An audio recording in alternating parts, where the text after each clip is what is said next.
इस income tax news में हम लोग डिस्कस करेंगे कि छोटे ट्रांसपोर्टर इनकम टैक्स एक्ट के सेक्शन 44 AE को यूज़ करते हुए अपने इनकम टैक्स की रिटर्न को किस प्रकार फाइल कर सकते हैं। taxhill.com के यूट्यूब चैनल पर मैं CA सतबीर सिंह आपका स्वागत करता हूं। रेगुलर अपडेट के लिए आप हमारे चैनल को सब्सक्राइब करें, नोटिफिकेशन बेल को प्रेस करना ना भूलें ताकि जैसे ही हम कोई नया अपडेट डालें आपके पास इमीडिएटली यह अपडेट पहुंच जाए। इनकम टैक्स एक्ट में सेक्शन 44 AE दिया गया है जो क्या कहता है कि यदि किसी व्यक्ति के पास गुड्स कैरेज है और वह उसकी प्लाइंग, हायरिंग या फिर लीजिंग करता है तो उस केस में सेक्शन 44 AE के अंतर्गत वह अपने प्रॉफिट दिखा सकता है। इस केस में व्यक्ति के पास 10 से ज़्यादा गुड्स कैरेज नहीं होने चाहिए प्रीवियस ईयर में, यानी कि यदि आप असेसमेंट ईयर 2019-20 में ITR फाइल कर रहे हैं तो फाइनेंशियल 2018-19 में व्यक्ति के पास 10 से ज़्यादा गुड्स कैरेज नहीं होने चाहिए और वो है उनकी प्लाइंग, हायरिंग या फिर लीजिंग कर रहा हो। तो उस केस में यहाँ पे सब सेक्शन 2 के अंतर्गत जो मेथड दिया गया है उसके अकॉर्डिंग वह अपना प्रॉफिट कैलकुलेट कर सकता है और अपनी इनकम टैक्स की रिटर्न को फाइल कर सकता है। इस प्रकार सेक्शन 44 AE की जो स्कीम है वो डीम्ड प्रॉफिट कैलकुलेट करती है ट्रांसपोर्टर का। ये स्कीम अवेलेबल है यदि व्यक्ति गुड्स कैरेज की प्लाइंग, हायरिंग या फिर लीजिंग करता है। यह स्कीम ऑप्शनल है, मैंडेटरी नहीं है। यदि ट्रांसपोर्टर चाहे तो स्कीम नहीं भी ऑप्ट कर सकता है। यह स्कीम उसी व्यक्ति को अवेलेबल है यदि उसके पास प्रीवियस ईयर में 10 से ज़्यादा गुड्स कैरेज नहीं है। 44 AE की स्कीम ओनर जो है व्हीकल का वो ही ऑप्ट कर सकता है यदि उस ओनर के पास 10 से ज़्यादा गुड्स कैरेज नहीं है प्रीवियस ईयर में। इसके अलावा ये ज़रूरी नहीं है कि जो ओनर है व्हीकल का वह उन व्हीकल को ऑपरेट भी कर रहा हो, वह उन्हें हायर पे या फिर लीज पे भी दे सकता है, तब भी वो ये स्कीम जो है वो ऑप्ट कर सकता है। यहाँ पे आपको ध्यान रखना है कि जो इनकम टैक्स की डीम्ड प्रॉफिट कैलकुलेट होगा ट्रांसपोर्टर का 44 AE के अंतर्गत वह ऑपरेटर क्लेम नहीं कर सकता है, क्योंकि यहाँ पे CBDT का सर्कुलर है कि जो व्यक्ति व्हीकल को सिर्फ ऑपरेट करता है लेकिन उसे ऑन नहीं करता है तो उस केस में वो 44 AE के अंतर्गत अपने डीम्ड प्रॉफिट कैलकुलेट नहीं कर सकता है। इसके बारे में सर्कुलर नंबर 684 में लिखा गया था, dated 6 June 1994। The scheme apply to persons owing not more than 10 trucks. It is not applicable to the person who do not own any truck but operate truck taken on hire. इस प्रकार यदि कोई व्यक्ति higher पे truck लेता है और उसे ऑपरेट करता है तो जो व्यक्ति ऑपरेट कर रहा है उस ट्रक को वो ये स्कीम ऑप्ट नहीं कर सकता है। 44 AE के अंतर्गत डीम्ड प्रॉफिट किस प्रकार कैलकुलेट करना है, इसके लिए सब सेक्शन 2 दिया गया है जो कि 1 अप्रैल 2019 से अमेंड किया गया है फाइनेंस एक्ट 2018 के द्वारा, यानी कि असेसमेंट ईयर 2019-20 की अब जो रिटर्न फाइल करेंगे फाइनेंशियल 2018-19 के लिए, उसके लिए ये जो प्रोविजन वो एप्लीकेबल होगी। यानी कि यदि हैवी गुड्स व्हीकल है तो उस केस में ये देखा जाएगा कि ग्रॉस व्हीकल वेट या फिर अनलेडन वेट कितना है और उसके अकॉर्डिंग हर टन के लिए 1000 रुपया आपको जो डीम्ड प्रॉफिट माना जाएगा पर मंथ और पार्ट ऑफ द मंथ है। या फिर यदि आप हायर अमाउंट को क्लेम करना चाहते हैं तो हायर अमाउंट आप दिखा सकते हैं। और यदि vehicle other than heavy goods vehicle है तो उस केस में 7500 रुपीज़ एवरी मंथ और part of the month during which the vehicle is owned by the assessee in the previous year. या फिर यदि आप हायर अमाउंट क्लेम करना चाहते हैं कि आपने ज़्यादा अमाउंट अर्न किया है तो आप ज़्यादा अमाउंट भी पर मंथ दिखा सकते हैं।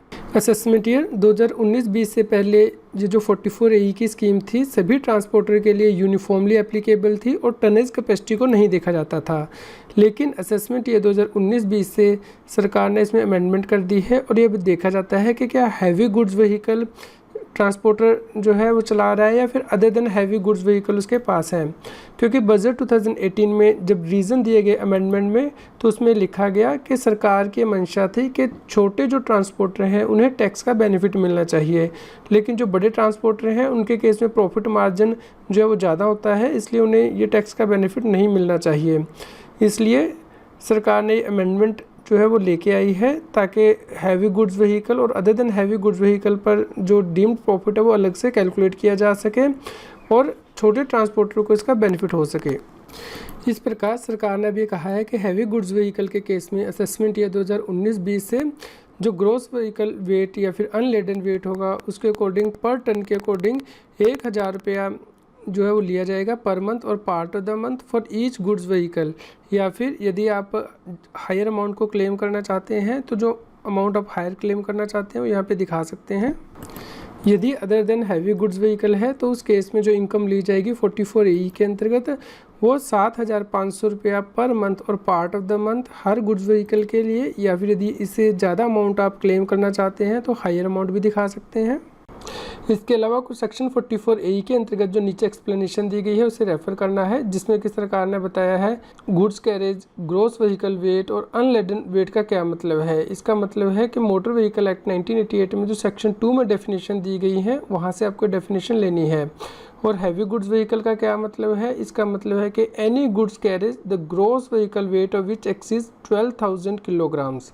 गुड्स कैरेज का मीनिंग सेक्शन 2 में दिया गया मोटर व्हीकल एक्ट 1988 में, यानी कि यदि किसी भी मोटर व्हीकल को कंस्ट्रक्ट किया गया है या फिर अडेप्ट किया गया है ताकि वो गुड्स को कैरी करने के लिए के मकसद से ही यूज़ किया जा सके तो उस व्हीकल को गुड्स कैरेज कहेंगे। या फिर कोई भी और मोटर व्हीकल जो कि इस पर्पज़ के लिए कंस्ट्रक्ट नहीं किया गया या फिर अडेप्ट नहीं किया गया लेकिन गुड्स को कैरीज करने के लिए यूज़ किया जाता है तो उसे भी गुड्स कैरेज कहा जाएगा। इसके अलावा ग्रॉस व्हीकल वेट का क्या मतलब है, इसे भी सेक्शन 2 में डिफाइन किया गया है मोटर व्हीकल एक्ट में। इसका मतलब है कि किसी भी व्हीकल का जो टोटल वेट है और जो लोड सर्टिफाई किया गया है और रजिस्टर किया गया है रजिस्टरिंग अथॉरिटी के द्वारा और उस व्हीकल के लिए परमिसेबल है उसे ग्रॉस व्हीकल वेट कहा जाएगा। अनलेडन वेट का क्या मतलब है, इसे भी मोटर व्हीकल एक्ट में डिफाइन किया गया है। इसका मतलब है कि किसी भी व्हीकल या फिर ट्रेलर का जो वेट है और उसमें जो भी इक्विपमेंट यूज़ होती हैं जब वो चल रहा होता है तो उनका वेट भी इंक्लूड करना है, लेकिन इसमें जो ड्राइवर या फिर अटेंडेंट है उसका वेट इंक्लूड नहीं करना है। और यदि अल्टरनेट पार्ट या फिर बॉडी यूज़ किए जाते हैं व्हीकल में तो उस केस में जो अल्टरनेट पार्ट या फिर बॉडी यूज़ किए जाते हैं उसमें से जो हैवीएस्ट पार्ट है उसका वेट इंक्लूड किया जाएगा। चलिए हम इसे एक इलस्ट्रेशन के द्वारा समझ लेते हैं। मान लीजिए किसी व्यक्ति के पास 10 गुड्स कैरेज हैं। यदि आप इसमें जो 2018-19 की उसकी रिटर्न कैलकुलेट करते हैं यानी कि फाइनेंशियल 2017-18 की, तो उस केस में उसकी जो आप डीम्ड इनकम लेते हो 7,500 रुपीज़ पर मंथ और पार्ट ऑफ द मंथ, और जो है आप 12 महीने के लिए लेते और 10 व्हीकल के लिए तो उसके इसमें 75,000 इंटू 12 तो 9 लाख रुपए की आप बिजनेस इनकम दिखाते हैं। लेकिन क्योंकि असेसमेंट ये 2019-20 यानी कि फाइनेंशियल ईयर 2018-19 के बाद अमेंडमेंट कर दी गई है सरकार के द्वारा सेक्शन 44AE में, इसलिए आप जो पहले 4 व्हीकल हैं उसमें तो 7,500 रुपीज़ पर मंथ और पार्ट ऑफ द मंथ की इनकम लेंगे, क्योंकि यहाँ पे जो चौथा व्हीकल है उसकी जो ग्रॉस व्हीकल वेट है 12,000 kg तक है, लेकिन 12,000 से ज़्यादा नहीं है, एक्सीड नहीं कर रहा, इसलिए 7,500 रुपीज़ पर मंथ और पार्ट ऑफ मंथ आप लेंगे। और उसके बाद जो है ग्रॉस व्हीकल वेट वो 12,650 है, तो क्योंकि ये 12,000 से एक्सीड कर गया है तो 1,000 रुपया पर टन के हिसाब से आपको पे करना है। तो यहाँ पे हमने राउंड ऑफ कर दिया है यानी कि 13 टन कर दिया है। हालांकि गवर्नमेंट ने इसके लिए कोई क्लैरिफिकेशन नहीं दी है कि क्या राउंडिंग अप करनी है या नहीं, तो हमने राउंडिंग अप कर दी है। तो यहाँ पे 13,000 रुपया पर मंथ यहाँ पे आ गया है। इसी प्रकार 6th व्हीकल 15,125 ग्रॉस वेट है व्हीकल का और 15 टन यहाँ पे हो गया और 1,000 रुपया पर टन के हिसाब से 15,000 रुपया बन गया। इसी प्रकार 7th, 8th, 9th and 10th vehicle के लिए हमने जो टन आई है उसको 1,000 से मल्टीप्लाई करके पर मंथ की जो है इनकम निकाल ली है ट्रांसपोर्टर की, और इनकम पर मंथ बन गई है 1,42,000। तो 12 महीने हैं, 12 से मल्टीप्लाई कर देंगे तो टोटल बिजनेस इनकम 17,04,000 रुपया बन जाएगी। यहाँ पे क्लियर नहीं है कि टन्स का एब्सोल्यूट नंबर लेना है या फिर राउंडिंग अप करनी है। यहाँ पे हमने राउंडिंग अप की है टन्स में, नियरेस्ट टन्स में। इसके लिए आपको रिटर्न कौन सी फाइल करनी है, उसके लिए आपको income tax India e-filing.gov.in portal पर जाना है। यहाँ पे आपके राइट हैंड साइड पे IT रिटर्न प्रिपरेशन सॉफ्टवेयर दिया गया है, आप इसे क्लिक करेंगे। यहाँ पे आप देख सकते हैं असेसमेंट ईयर 2019-20 के लिए आपको ITR 4 को फाइल करना है, यानी कि जो व्यक्ति की टोटल इनकम 50 लाख रुपए तक है और इसके अलावा उसकी जो बिजनेस इनकम है 44AD, ADA या फिर 44AE के अंतर्गत है तो उसे रिटर्न फाइल करनी है। तो इस केस में ट्रांसपोर्टर 44AE के अंतर्गत ये रिटर्न फाइल करेंगे। यहाँ से आप एक्सेल वर्जन डाउनलोड करके XML को जनरेट कर सकते हैं। इस प्रकार जब आप एक्सेल फॉर्मेट को डाउनलोड कर लेंगे तो यहाँ पे नीचे टैब दी होगी BP की, तो यहाँ पे आप क्लिक करेंगे तो यहाँ पे आप देख सकते हैं कि 44AE के अंतर्गत प्रिजम्पटिव इनकम किस प्रकार यहाँ पे आपको फिल करनी है। उसके लिए आपको नेचर ऑफ बिजनेस फिल करना है। यहाँ पे बिजनेस कोड आप सिलेक्ट करेंगे और उसके बाद आप यहाँ पे डिस्क्रिप्शन जो है वो देंगे और उसके बाद यहाँ पे रजिस्ट्रेशन नंबर गुड्स कैरेज का आपको मेंशन करना है। क्या जो है व्हीकल ओन किया गया था, लीज्ड या फिर हायर्ड, वो यहाँ पे आप सेलेक्ट कर सकते हैं। और यहाँ पे टनेज कैपेसिटी मेंशन करनी है, number of months for which the goods carriage was owned, leased, hired by SSC, यहाँ पे मेंशन करना है। उसके बाद आपको यहाँ पे प्रिजम्पटिव इनकम डालनी है। यदि जो टनेज कैपेसिटी है 12 मेट्रिक टन से एक्सीड हो जाती है तो 1000 पर टन पर मंथ यहाँ पे एंटर करना है, अदरवाइज 7500 रुपीज़ पर मंथ और पार्ट ऑफ द मंथ आपको यहाँ पे एंटर करना है। या फिर यदि हायर अमाउंट आप क्लेम करना चाहते हैं तो हायर अमाउंट यहाँ पे आप एंटर कर सकते हैं। उसके बाद आपके यहाँ पे जो टोटल फिगर आ जाएगी नीचे प्रिजम्पटिव इनकम में।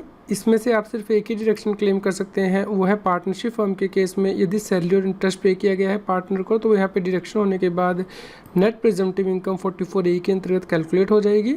इस प्रकार मैंने यहाँ पे शेड्यूल जो भर दिया है। और यहाँ पे जो डीम्ड इनकम है ट्रांसपोर्टर की 44AE के अंतर्गत वो यहाँ पे आ गई है। ये जो इनकम है वो इनकम डिटेल में चली जाएगी। इनकम डिटेल की टाइम में आप यहाँ पे देख सकते हैं इस पे जो टैक्स है वो कैलकुलेट हो गया है। इसके अलावा यदि आपकी कोई और इनकम है तो आप वो जो है वो भर सकते हैं, जैसे कि हाउस प्रॉपर्टी, सैलरी, एक्स्ट्रा, तो आप जो है वो भर के जो टोटल टैक्स होगा पे कर देंगे और इस ITR को XML जनरेट करके इनकम टैक्स इंडिया e-filing.gov.in के पोर्टल पर अपलोड करेंगे।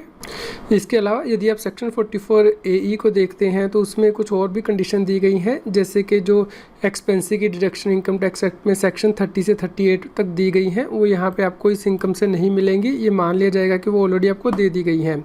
लेकिन यदि कोई फर्म है तो उस केस में जो सैलरी और इंटरेस्ट पे किया गया है पार्टनर को, उसकी डिडक्शन आपको मिल जाएगी, जो लिमिट दी गई है सेक्शन 40 सब क्लॉज B के अंतर्गत। इसके अलावा डेप्रिसिएशन जो है एसेट पे वो आप क्लेम नहीं कर सकते हैं, वो भी मान लिया जाएगा कि आपको दे दिया गया है। इसके अलावा यदि आप इस सेक्शन के अंतर्गत रिटर्न को फाइल करते हैं तो आपको अपनी बुक्स ऑफ अकाउंट्स को मेंटेन करने की ज़रूरत नहीं है, ना ही ऑडिट कराने की। लेकिन यदि आप इससे कम अमाउंट को दिखाएंगे जो कि इस सेक्शन में मेंशन किया गया है तो उस केस में आपको अपनी बुक्स ऑफ अकाउंट मेंटेन करनी है और आपको ऑडिट भी कराना है। इस प्रकार यदि किसी ट्रांसपोर्टर के पास 10 से ज़्यादा व्हीकल है या फिर वो 44AE में जो प्रॉफिट यहाँ पे डीम्ड प्रॉफिट लिया गया है इससे कम प्रॉफिट दिखाना चाहता है तो वो दिखा सकता है।